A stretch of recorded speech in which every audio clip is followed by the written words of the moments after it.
Remember Tesla? Remember when it was the future? The sleek designs, the lightning acceleration, the promise of a sustainable tomorrow led by a man who seemed to pluck ideas straight from science fiction. Yeah, I think we all do. For years, Tesla was not just a car company. It was a cult, a movement, a stock chart that defied gravity. And Elon Musk, he was not just a CEO. He was a techno-messiah, guiding humanity to Mars through tunnels and into a fully autonomous electric future. But somewhere along the line, the gears started grinding. The polish began to dull. And the Emperor, well, his new cars started looking a little less like future and a lot more like a regular car. A regular car with some serious problems. As of July 2025, Tesla's valuation isn't just taking a hit, it's in freefall. Its all-time high was $479 in December 2024, but as of July 7, 2025, it closed at $293. This is a plunge of almost 7% in a single day. It is also a loss of $68 billion in market cap. The story of its decline isn't a single catastrophic event.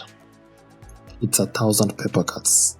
A gradual, chaotic unraveling fueled by a cocktail of broken promises, fierce competition, and one man's increasingly erratic public persona.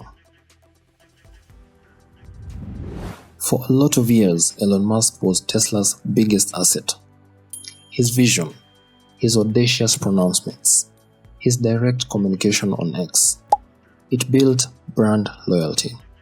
People bought Teslas not just for the cars, but for the idea of Elon. Well, now, that asset has become a gaping liability. The blurring lines between CEO and public figure became deeply problematic. Musk's deep dive into politics, initially seen by some as a force for efficiency when he headed the purported Department of Government Efficiency, DOGE, under Trump's administration, has completely backfired. He aligned himself so closely with a particular political faction that Tesla's traditional, often more progressive customer base started to feel uncomfortable. And then his public feud with President Trump escalated dramatically. After Trump signed the One Big Beautiful Bill, which Musk slammed as debt slavery, Trump lashed back, even threatening to strip federal funding from Musk's companies and suggesting deportation.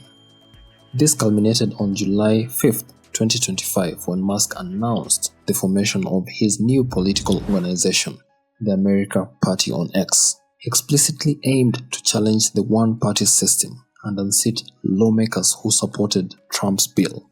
The message was clear. Musk was no longer just an influencer, but a direct political actor. The fallout for Tesla was immediate.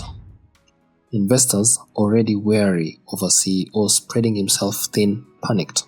Tesla's stock plunged nearly 7% on July 7th, wiping out $68 billion in market value.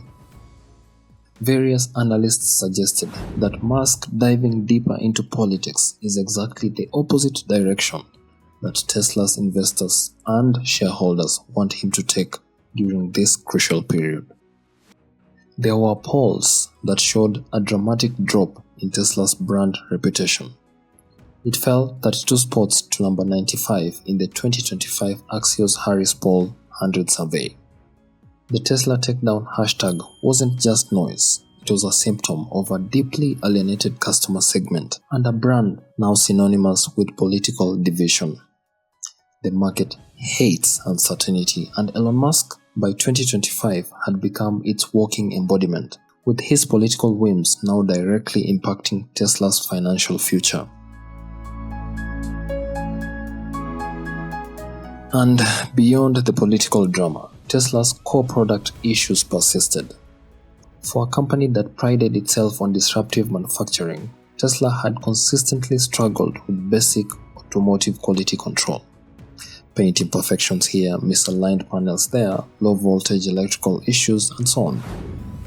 And then the Cybertruck. Years of delay, the initial price nearly doubling from Musk's bold predictions. By June 2025, there were reports of production halts in the Austin plant. This was a polite way of saying they could not just get it right, which highlighted Tesla's Achilles heel in scaling complex manufacturing.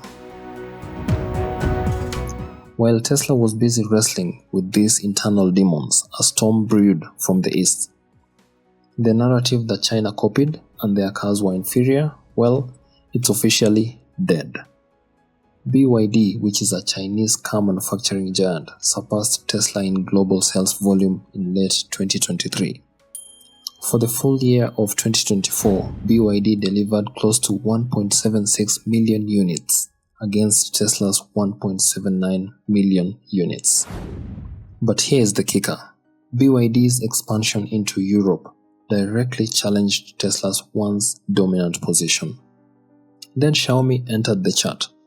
Their SU7 or SU7 and more recently YU7 or U7 electric SUV leveraged their tech ecosystem. The YU7, positioned against Tesla's Model Y, garnered over 200,000 refundable pre-orders. Get this, in the first 3 minutes of availability in May 2025.